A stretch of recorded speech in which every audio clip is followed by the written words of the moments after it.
Sir আসতে পারি? আসুন, বসুন। Good afternoon sir. Good afternoon, বসুন। নাম কি? আলী রেজ্জা শেখ স্যার। আলী? আলী রেজ্জা শেখ। আচ্ছা, কোত্থেকে আসছেন?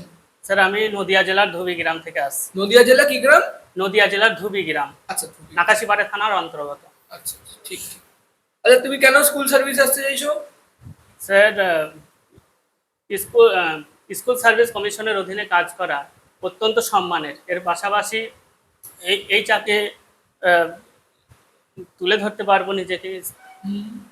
এর পাশাপাশি স্যার বাচ্চাদের যেহেতু আমি স্যার টিউশনিও পড়াই বাড়িতে, বাচ্চাদেরকে আমি স্যার শিক্ষা দিতে পারবো।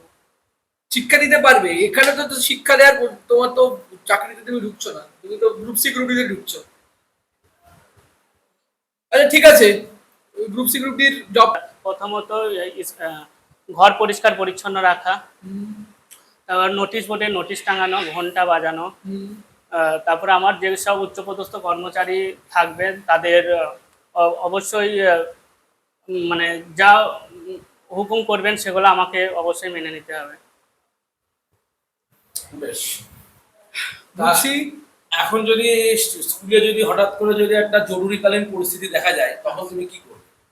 স্যার জরুরিকালীন পরিস্থিতি তৈরি হলে স্যার আমি যদি আমি স্যার সেটা না পারি তাহলে আমার ঊর্ধ্বতন কর্তৃপক্ষ বা যিনি স্কুলে হেডমাস্টার মশাই থাকবেন তিনাকে আমি অবশ্যই জানাবো সেই বিষয়টি নিয়ে। সালে স্যার গ্র্যাজুয়েশন কমপ্লিট করেছি ইতিহাস বিষয় নিয়ে। এর পাশাপাশি 2023-25 সালে আমি ডিএলএড কমপ্লিট করেছি। আচ্ছা, ডিএলএড। আচ্ছা, তাহলে তুমি টিচিং লাইনে কেন যাচ্ছ না?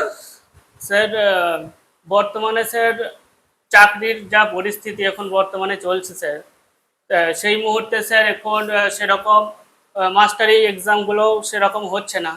আচ্ছা, মাস্টার এক্সাম হচ্ছে না, তার জন্য কে দায়ী? দায়ী বলতে স্যার সেরকম তো নির্দিষ্ট করে স্যার প্রশাসনিক দায়ী আমি বলবো। প্রশাসনিক দায়ী? হ্যাঁ, দায়ী কেন দায়ী? কি করা উচিত? করা উচিত বলতে স্যার বছরে বছরে এক্সাম নেওয়া উচিত। নিচ্ছে নাটা কেন? তুমি শিক্ষার কি কোনো মান আর পড়ে থাকলো না? না স্যার সেরকম কিছু নয় স্যার। আজকে স্যার আমি একটু আছি। পরের বছর। আচ্ছা, আরটিআর ফুল ফর্ম কি?